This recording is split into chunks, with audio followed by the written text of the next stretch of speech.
Hello, everybody, and welcome back to the Bitter Rivals podcast. This is episode 97 coming at you on May 21st. It is the May long weekend for all of those listening in Canada.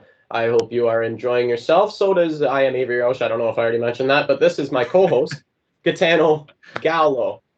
So there's obviously a lot to unpack, especially on the Leafs side of things this week. But what we're going to do is we're going to get right into the actual hockey first, what's been transpiring in the playoffs since the last time that we spoke, which was last Sunday. So we have one game 7 from the second round to talk about, and that was Seattle versus Dallas. Let's start there. Banger of a game 7. Yes, very, very good game 7. Honestly, it's a really phenomenal series, if we're being honest. One of my favorite to watch so far in the playoffs. But the Dallas Stars would win Game 7 2-1 and advance to the conference final. Yep. Really like the playoff run from Seattle. Really surprising. Yeah, no, it's we got to give them their props for sure. This is a second-year franchise. They were nowhere even close to a playoff spot this year. This year, they looked like a completely different team, right? They came out of the gate. They didn't even get good goaltending, but they played well as a team, and that was really, really important for them, especially when it came to the transition to playoff hockey. And that's why they were able to make a deep run. I think they did a lot more than people were expecting. They're run by noted Sault Ste. Marie legend Ron Francis, and he's done a very, very good job. I've been talking to a lot of people here in town just through where I work. I work at the bank. I do a lot of stop and chats about hockey, right? And, you got to give that guy his credit. He's taken a second-year team and pushed to the brink of a conference championship. That's fantastic. So got to give the Seattle Kraken props, but you got to give the Dallas Stars their props too, especially guys like Jake Ottinger. What a game 7 for him. That guy is a gamer. What about Joe Pavelski? He had 6 goals in that series? Is that what he finished at? I think he finished 6. On 6, yeah. He was just exceptional all series. Like, how does he just keep getting better? How does he keep getting better? Yeah, he's like fine wine. Better and better. It's unbelievable. And you got to give the rest of the team their props too. They're guys that they do pay a lot of money to, but they're kind of secondary support now. Tyler Seguin and Jamie Benn, got to give them their props. You got to give guys like Miro Heiskanen, who it seems like plays 35 minutes a night. You got to give him his props. Roope Hintz, what a player! Man, what a player! If they go, he's their Conn Smythe favorite in my opinion. To this point, it'd be him or Ottinger for sure. Yeah, for sure. You gotta give both those teams their props. Dallas comes out of it, and they played the Vegas Golden Knights in the conference final. We have only seen one of those games so far. It was a game. I don't really remember it that well. I think it was a little bit. Nothing too crazy happened. It was a 4-3 overtime win. It was, thank God, it was the night after the quadruple overtime, which we'll get to. But it was wrapped up within about 2 or 3 minutes, which was as much as I love overtime hockey, like playoff overtime hockey. After like a 4 OT game, like 3 or 4 minutes was perfect. Yeah, for sure. And you know what? Especially that's the case in the second Florida game as well. Oh my God, I'm sure everybody had a panic attack as soon as that went to overtime. But sticking to that series, it is 1-0 Vegas. What do you see happening there? I think that's a big road win, a home win for Vegas. Dallas has been really good on the road this season, so to get a win at home, kind of take that advantage away from them, is important. I struggle to see Vegas losing this series. I think their firepower they're rolling. Their defense has looked pretty solid. They're getting some good goaltending. Expansion teams, man. I know, but I'm gonna go Vegas in 7. Vegas in 7. I like that prediction, but do you know what? I really like Seattle, and seeing what Dallas kind of did to them, and knocked them out. I like Dallas more than I ever have right now, and I'm all year I haven't been a huge fan of Vegas, so I'm gonna take Dallas in 7. Well, definitely a 7-game series, 100%. For sure. Yeah, it has all the makings of it anyway. By the way, thank you for carrying that one because I think I was pretty drunk that night. I don't remember that game at all. So thank you for carrying that one. Appreciate that. But moving on to the next series, which I have been totally sober and locked in for. What a series that has been so far. It has been the Sergei Bobrovsky show. Let's be real here. He, for me, is right now, out of anybody left, the Conn Smythe favorite. He's disposed of 100%. Boston, Toronto, and he looks like he's about to do the same thing to the Hurricanes, who Halfway everybody there. Likes. Pardon? He's halfway there. Yeah, it's something out of a storybook for this guy. He's, I believe, got a 970 save percentage in this round. He had a 964 against the Leafs. So, man, how is that not your Conn Smythe favorite at this point in time? This guy looks like a mix of Prime Waugh, Prime Brodeur, and Prime Hasek right now. That's what he's doing. He has been fantastic. And it's not that the rest of the team has been bad, but a good goalie, a goalie that's playing like that, can make you look a lot better than you are. And I think that's what's happened here for most of these playoffs with the Florida Panthers. This guy is hotter than hot gets right now. Yeah, he's gone supernova. It's just not even funny anymore. No, like, he's just tossing up like 40 save 1-goal games like every other night. It's ridiculous. Like, for the Florida Panthers, if they score like 2 goals, they're fine. They're gonna win a game, and that's ridiculous. It's like Montreal with Carey Price in his prime. Yeah, but at least like so the number with Price was 3. If you scored 3 goals, you won playoff games with Carey Price. But like the Panthers, they have to score 2 because Bobrovsky is playing at that fucking crazy level. It's wild to watch. Yeah. So you want to like talk specific games here? Because game 1 was one of the best games I've ever seen. Yeah, quadruple overtime. I can't lie to you. I was hazy around the second overtime, and I fell asleep with about 5 minutes left in the third overtime. So I had to work the next day, for Christ's sakes. Hey, so did I. I was fading in and out though. Yeah. Like I would watch 5 minutes, sleep for 10, watch 2 minutes, sleep for 15. Yeah. But yeah, I've said it before. Matthew Tkachuk is an absolute gamer. Yeah. If Bobrovsky isn't your Conn Smythe favorite, then he certainly is. He has been so good. But you know what did you see that defensive play he made last night? Yeah. Right before overtime, where he like dove in front of a 2-on-1 pass, and oh my god.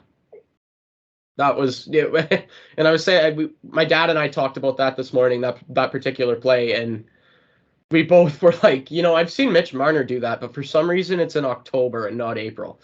Like, anyway, let's not talk about Mitch Marner yet. We'll have a lot of time to talk about him after this. But yeah, it's he scored both overtime winners. He hasn't done a whole lot else in the series offensively, but he scored both overtime winners in a 2-0 conference final series. So, and both on the road as well. They're going back to Florida. Exactly. And now they go back to Florida up 2. It's nothing that's not been come back on before by a team, especially the favorite in the series, which is the Carolina Hurricanes. I think we can all agree that Florida's been the underdog in every series that they've played in so far, but they've won every series that they've played in so far, or are winning, right? So, yeah, they look like one of those teams of destiny right now. It's just the perfect storm of a guy who's plotting overtime goals like it's nothing, and a guy who is, like you said, playing supernova levels of goaltending in Sergei Bobrovsky, right? So do you have a prediction for this series? I'm taking Florida in 6. I think it's too good to be true. I don't think Bobrovsky's going to slow down. It's too sustained now. Honestly, I thought he was going to throw up like an 800 save percentage game and like allow 6 in the first period in the first game of the series. But since he didn't do that, I think he's going to just be rolling and stay just as hot as he is right now. So that's a little horrifying. And if I'm Carolina, I'm shitting myself, to be quite honest with you, because this guy is on another level. He's like Carey Price, but better. Like you just said, Like the magic number is a full goal less. Like Yeah. that's ridiculous. And for Florida to have that and the fact that they're underdogs, like they are just playing with so much house money right now. They're just playing such a carefree hockey game. They don't even care. They're just doing whatever they want right now, and that's they're gonna win this series. And I don't know if they're gonna win the Stanley Cup, but I think they're gonna win this series. Yeah, I'm gonna go with Florida, but I am gonna say they're gonna do it in 5. I think they'll get one of the next 2 at home and then finish it off in Carolina. Okay, I like that. I don't hate that 1 game difference, but I think we can both agree that Florida team is just it's something out of a storybook right now. Yeah, that it is nuts to watch. It's actually really fun to watch. They're playing really fun hockey. That Barkov goal last night Was fate absolutely filthy, man. That was one fate of the most tweener. Oh, that was one of the most disgusting goals I've seen in playoff hockey, I think, ever. not even Like playoff hockey, just all-time hockey. That was gross. yeah, no, I can't agree with you more. That was absolutely ridiculous. The fake tweener backhand over the left pad, just absolutely making Antti Ranta look like a piece of Swiss cheese. That Oh man, that was made him look like a road hockey goalie, man. That was brutal. yeah, that was insane. Yeah, you got to give credit where credit is due. That is one of the dirtiest moves in NHL history. That'll be on video games for years now. Oh yeah. But okay, so there's our predictions for the current conference final series, both of them. Let's get into the mess that is the Toronto Maple Leafs at this point in time. Let's talk about it. Let's talk about what's going on here. So please jump in here because I'm sure do you know the timeline here with Shanahan and Dubas, and did you view any of that? I don't think I know it as well as you do. I did read the big article on the Athletic, but yeah. So let's just start with Dubas is out. Dubas is no longer the general manager of the Toronto Maple Leafs. No, we currently don't have a general manager, actually. Initial thoughts. So, absolutely, you know that I thought Kyle Dubas was the guy for this job. And I'm not going to lie to you. Have you viewed the Steve Dangle like Kyle Dubas is out video? No, I've not yet. I was actually saving that for while this renders. Yeah, so I have a very, very similar viewpoint to him, and that is, so like 4 days ago, literally on Monday, like before his press conference, Kyle Dubas's press conference, they thought he was the guy. Like they were willing to offer him a contract. They thought he had done enough to earn another 5-year deal, as from reports are saying 5-year deal. So I just don't understand how you go from he's the guy to he's not the guy in a span of 4 days. Like the week isn't even fucking over yet. Like earlier this week or last week, like, you know what I mean? Like when they fired him earlier that week, they thought he was the guy. Like the week had not even come to a conclusion. Came to a conclusion yesterday. Last night at midnight. Anyway, it's just for me, it smells of it just reeks of not incompetence, but like pettiness almost. And like on both sides. Isn't the kind of the rumor is that MLSC wasn't happy that Dubas hesitated to sign the extension? That's basically what it comes down to. Not only that it was a mix of that, and so the night before he was fired, according to Shanahan, he received so earlier in the day before he was fired, he received a new financial package. And I don't know why they aired this out to the public like Shanahan. I guess he was pissed at Dubas for airing his grievances out to the public on Monday about the toll it took on his family and all of that stuff. So you know what I mean? And that's what I mean. Like, this is a mess, dude. Yeah. So Dubas's agent sent Shanahan a new financial package. This is so he was fired, on Friday. Yeah, so it would have been on Thursday, right? So on Thursday, he receives, middle of the day, a new financial package from Dubas's agent, like a higher pay, basically. He wanted more pay. And then later that night, he receives an email from Kyle Dubas stating that, yes, he does want to be the general manager of the Toronto Maple Leafs, because that was the question mark, right? So the conclusion that I've come to is that this decision to fire him was made based on, first of all, his vulnerability and admitting that he wasn't sure whether or not he wanted to do this job anymore on Monday. So, this is where I understand it from a Leafs point of view. It's like, so you tell your employer you're not sure if you want to do your job, you're not sure if you can commit to it, and that they might need to start looking elsewhere. You then turn your phone off for 2 days and don't talk to them, go radio silent, and then say, I want to do the job, but I want to, let's say the reports are true and he was asking for a 50% raise. I want a 50% raise and I want to do the job. You're probably going to say no, like in any work environment. Like I get that, but first of all, let's start with him wanting to take time to consider his future. I don't see an issue with that. With him saying, me either, right? Like that's what I mean. He was actually like kind of showing some strength there that he needed to talk about that with his family. Like that's a totally reasonable thing for a man to do, right? Yeah, like 100%. Like this is not like, okay, like I'm gonna roast. But that's not how Brandon Shanahan took it, right? Brandon Shanahan didn't take it that way. Brandon Shanahan took it as, you're not pot committed to this Toronto Maple Leafs organization, right? That's the issue. That's why this is a problem.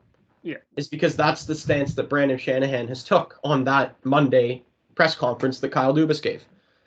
And remember, he gave that unprovoked. He wasn't asked. He started his press conference with that. So I think that's him being like open and honest and not, being very transparent, which again, like I don't see an issue with that. I don't understand that from Shanahan's kind of point of view. You want the guy who if you want someone to be your GM, be a GM of the Toronto Maple Leafs, by the way, like you want them to be committed. Like I feel like him taking those couple days to come back and say, yes, I'm 110% committed is way better than him on Monday being like, I'm in, but like maybe I'll leave halfway through this contract. You know what I mean? I do know what you like. So I don't really get that from Shanahan at all. I agree with you. I personally think, like I said, like that's not a sign of weakness or that's a sign of strength that he was able to mentally check out for a couple of days, spend some time with his family, and then ultimately come to the conclusion that he wanted to do the job, right? The one thing that I don't like from his point of view is why are you asking for more money? Why are you I don't like that it was aired out by Shanahan, but I understand why it was, because I understand that. I understand how that's frustrating. Is you a couple days ago literally said that you were not 100% committed, and now you're saying that you are, but only if you get a massive raise. That's not how we're going to operate here. That's not how this is going to work. I get that from Shanahan's perspective. Like you know what I mean? Like I get both sides of things here. But like I also do understand Dubas asking for a raise. Like I also get that too. Like they've won one round, dude. He has. I'm sorry. Whether or not he's earned that raise or not is another question. But I understand him asking for it. It takes a quick little Google search to learn that Kyle Dubas is worth $24 million, man. No, you have won one round. You have won one round. You're not getting a raise. I'm sorry. Like I said, I understand him asking for the raise. I understand the MLSC not wanting to give him a raise. But like, you can't be mad at the guy for asking for more money. I get that. But not in that situation, man. Like not in he gave away all his leverage and then asked for a ton of money like he had some, because he didn't have any at that time. But this will ultimately go down as regrettable on both sides. The Leafs are going to regret making this decision. Kyle Dubas is going to regret what happened, all the decisions that he made all week.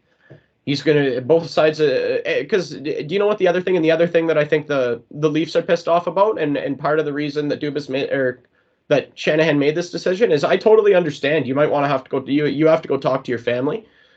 There was absolutely no reason to air that out to the public. No reason for that.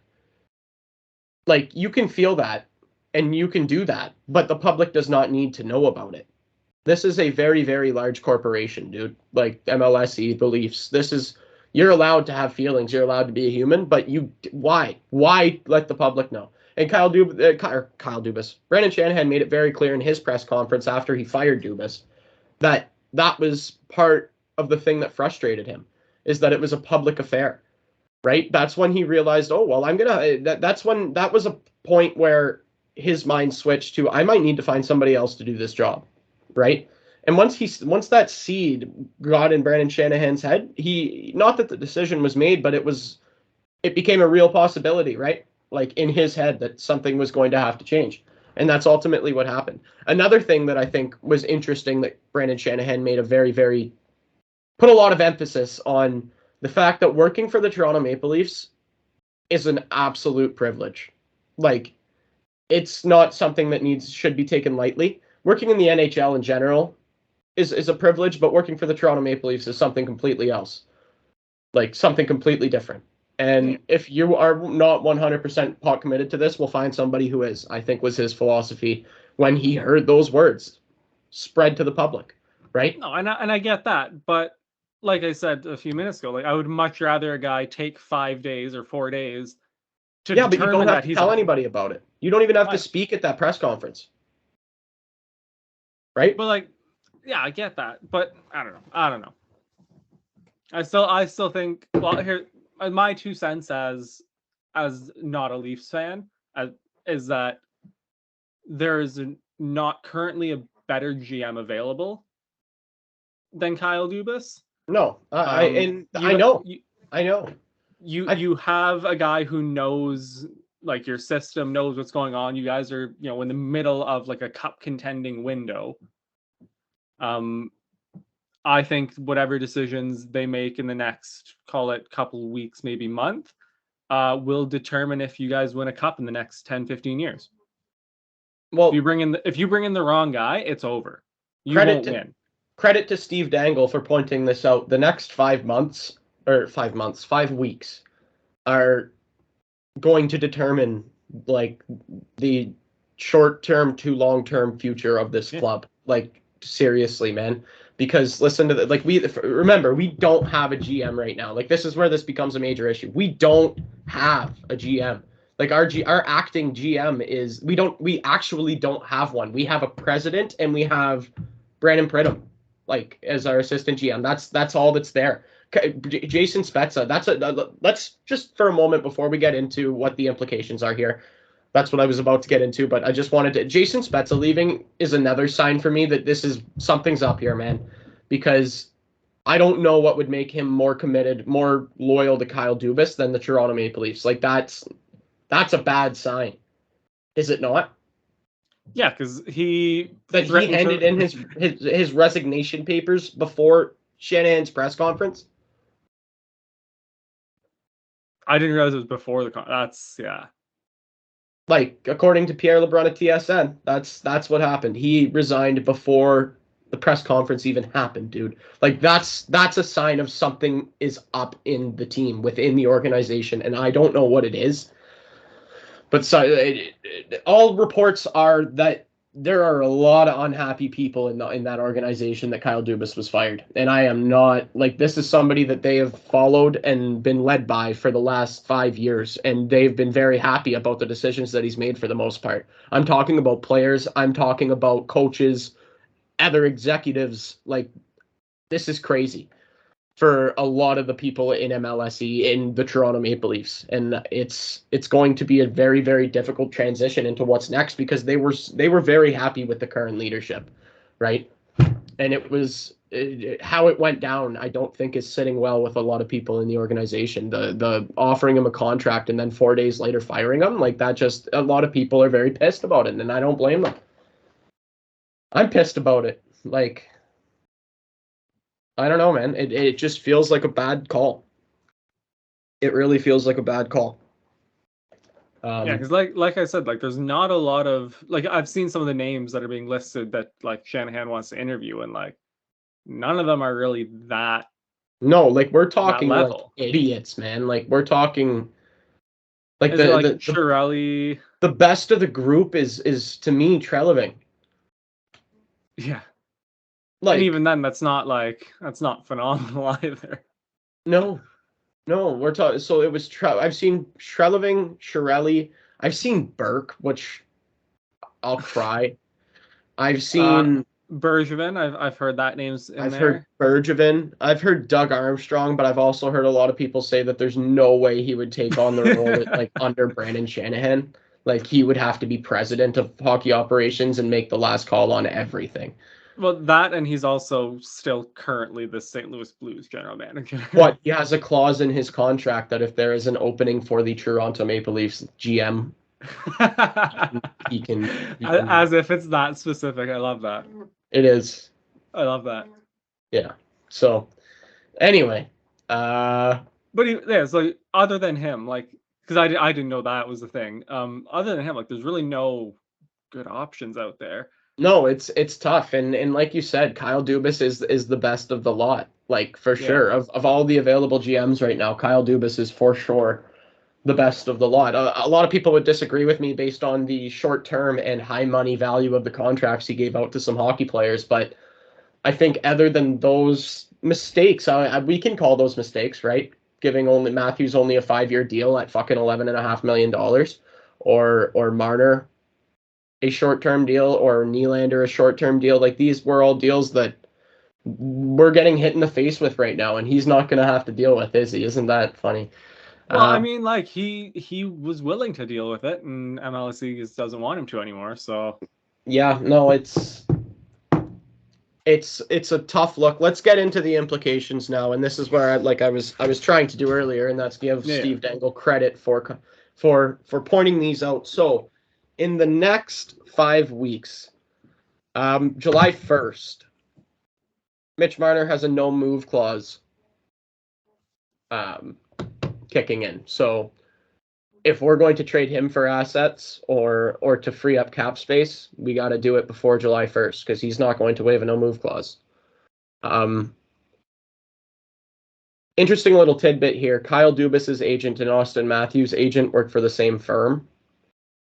I think we can agree that maybe due to a ton of money that he was given, Austin Matthews and William Nylander, for that matter, both had a good relationship with Kyle Dubas. We can say that.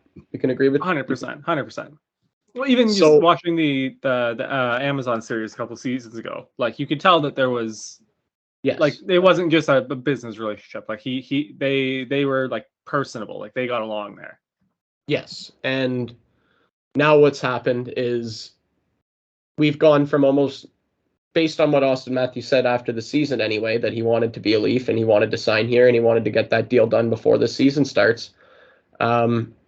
So there is now a non-zero chance that he leaves, right? He's not going to sign that extension because it's not going to be signed by Kyle Dubas. It's going to be signed by whoever the hell they replace him with, and that needs to get done immediately, because if it doesn't, you have to trade him. Because if he's not signing a contract this summer, he's not going to sign one next summer. No. So you got to get the contract done. You have to get it done now. And if you can't, you got to trade him. And that's going to happen within the next 5 to 6 weeks. Right? All of that. Same with William Nylander. Because if you don't, you're going to get Tavares, what Tavares did to the Islanders. You're going to get Tavares by both of them. We can't afford that. No. We cannot afford that at all. There's also the draft that we have to worry about. And we don't have a general manager. So that's what I mean when I say it's a mess in Toronto right now. Because, like you said, all the guys that are available, honestly, are not, like, in the simplest terms, are just all pitiful options, man. All of them. They're not good. Kyle Dubas is significantly better than every single one of them.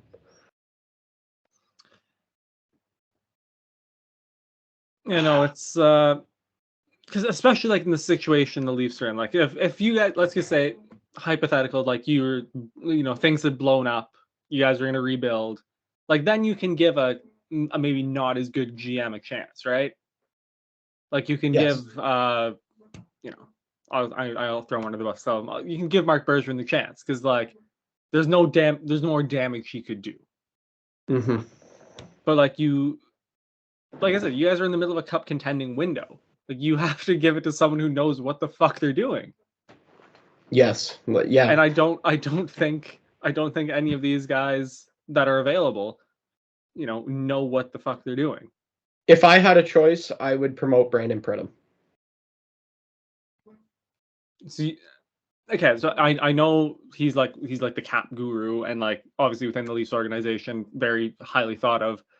You would give him the reins of like the Toronto Maple Leafs in the middle of a cup contending window as his first GM job, As opposed to?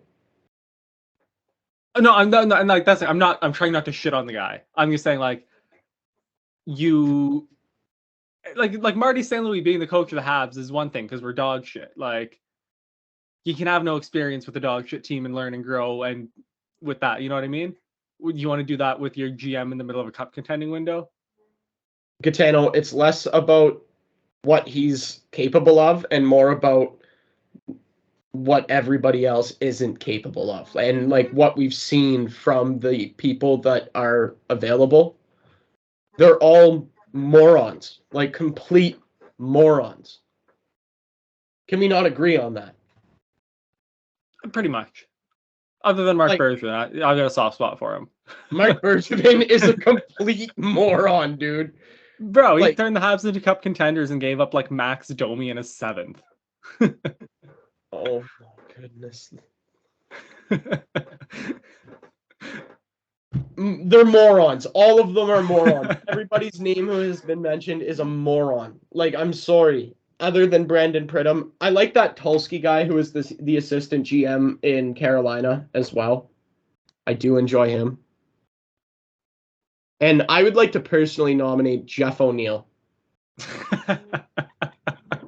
Jeff O'Neill should interview for GM. I would absolutely I would for the lols, right? Like for the memes. Like it would probably turn our franchise into an absolute like just bowl of tomato soup, but like that would be awesome. That would be absolutely hilarious. Anyway, his first order of business retiring his number 92 jersey. Yes, absolutely. That would be his first order of business for sure. But yes, let's get back to reality here. You really would give Pridham the keys to the car? I don't. The only other option that makes any sense is Eric Tulski out of Carolina. But again, same kind of thing. Like, I don't think he's had a GM job, right? No.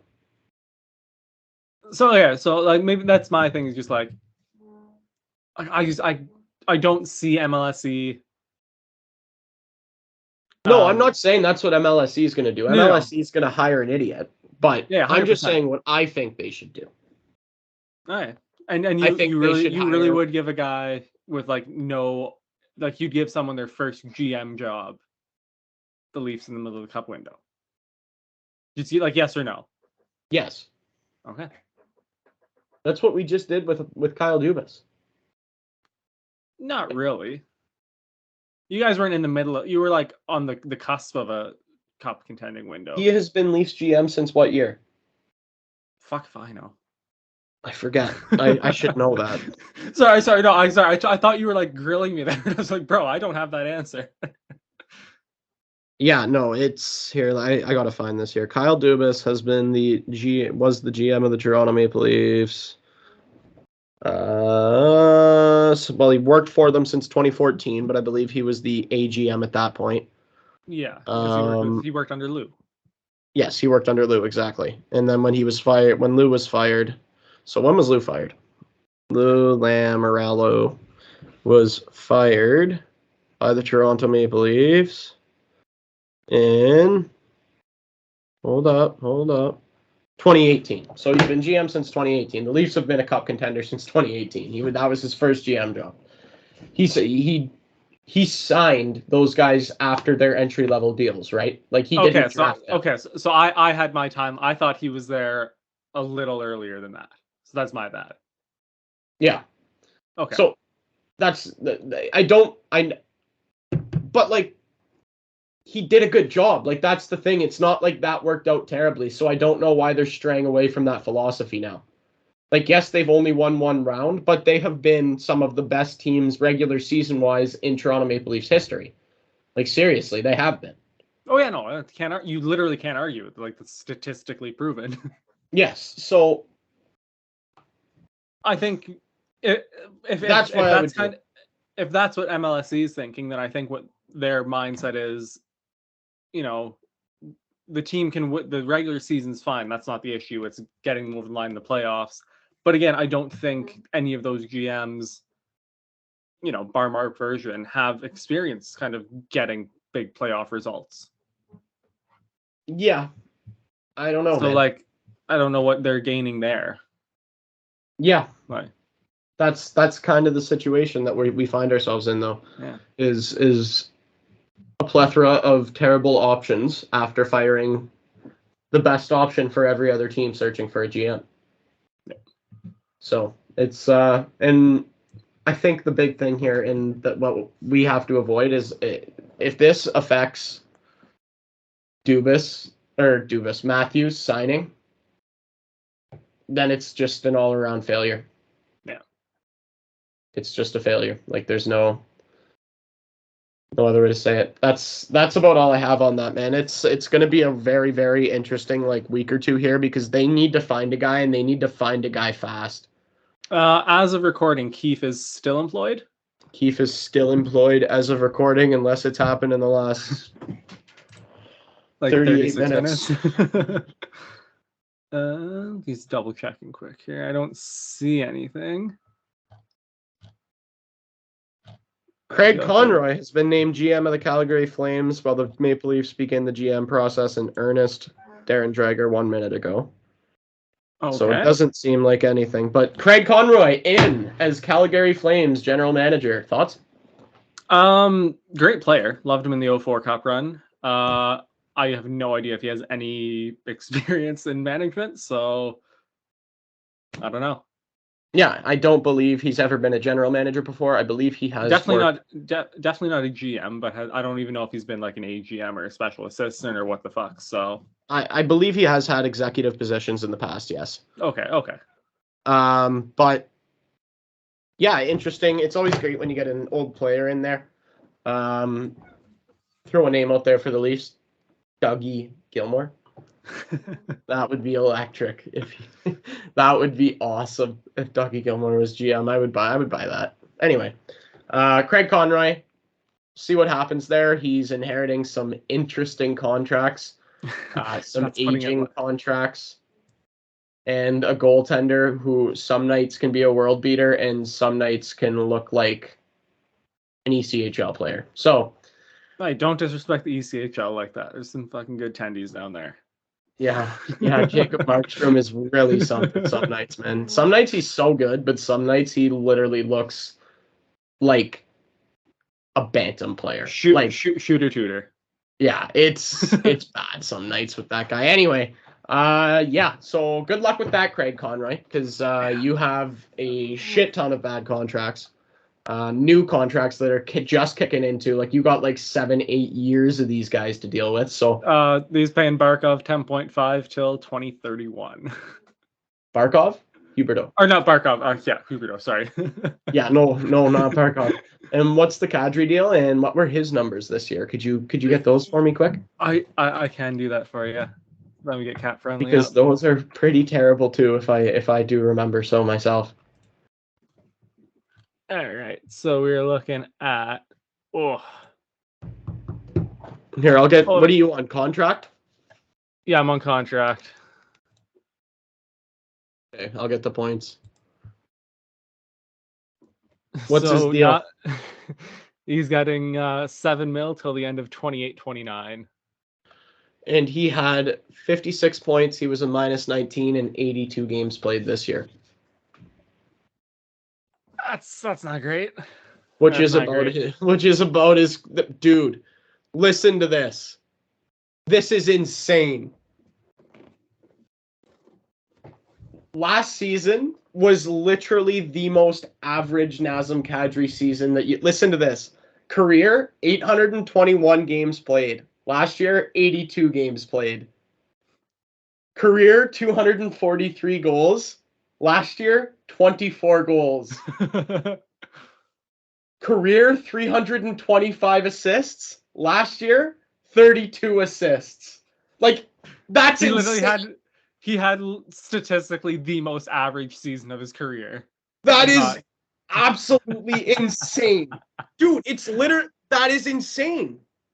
Like his numbers from last year, if you multiply them by 10, are his career numbers. Every single one of them. Career 568 points. Last year, 56 points. That is insane. I'm taking a picture of this. That is one of the craziest. Like that is crazy. I can't believe that I'm looking at this. He got fucking paid for it. And he's getting paid $7.5 million for the next 6 years. Seven even. For he got paid big time off and like just the most average season of his career.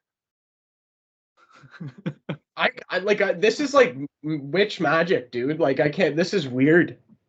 Like there's no way the numbers look like that. And I just want to roast the Flames a little more here. Uyghur's also on 6.25 until 2030-31. So, man, like that's tough for Craig Conroy. Yeah. Well, as I said a couple times now, good luck, Craig. Yeah. Okay. Do you have anything else that you would like to talk about before we end here? So 2 things we haven't mentioned in a couple weeks, and I feel like we probably should have mentioned them a couple weeks ago. Number one, the Habs draft at number 5 this year. Okay. We talked about Chicago winning the Bedard thing. But we never actually talked about the Habs having 5th pick. If Michkov's available, we have to fucking take him. I don't care. If he's there, you have to take him. That's an interesting tidbit. What if he can't play for 6 years? That it's not 6 years. His contract, I think he has 4 years left on it. Are you thinking this is going to be like a Kaprizov thing? I'm thinking so, and I started. I at first wasn't drinking the Kool-Aid on it, so I'm like, no, get someone in to play now and grow and like that. But I read a really, really phenomenal point.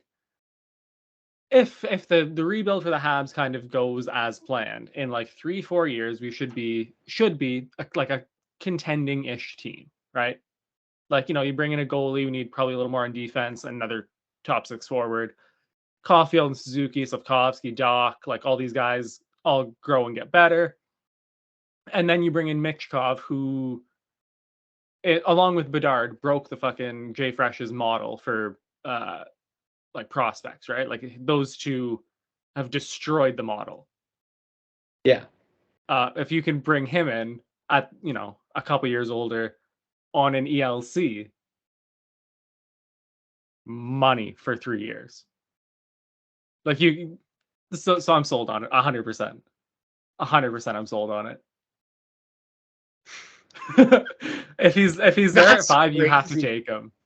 That's crazy. I like it though. I like it. Yeah. Yeah, I'll endorse that. I'm 100% on the fucking Michkov bandwagon right now. If he is available at 5, you fucking take him. I'll buy that. Yeah. No, I'll buy that stock. And then the other thing, the Bitter Rivals Fantasy League wrapped up a month and a half ago, and we never talked about it. No, we did not. So a very delayed congratulations to Emond for winning the league, finishing with an 18-7 record, actually tied with your dad, Andre, but beating him by about 400 points. Andre finished second, 18-7 with about 9,500 points. And your girlfriend, Michaela, finished in third with with a 16-9 record and 9,400 points. So it was a great season. Actually, it got a little tight at the top there at the end. It was not. It was a piss poor performance from me, by the way. I led for like so much of the season and absolutely bottled it. Yep, it happens. I had a team that I thought was good, and it turned out that I picked horribly. I had a bad season. We'll just leave it at that. So yeah, we will continue that league, and if anybody else wants to join us, feel free to let us know. We will not be accepting people who will not be playing their teams, like a couple teams did this year. Will. Yeah. So it will be a little bit more competitive next year. Anyway, thank you for listening. That's all you have to speak about. You said? I am good. Okay. Well, Leafs Nation, I don't know what to tell you. I honestly have no idea. I think that's that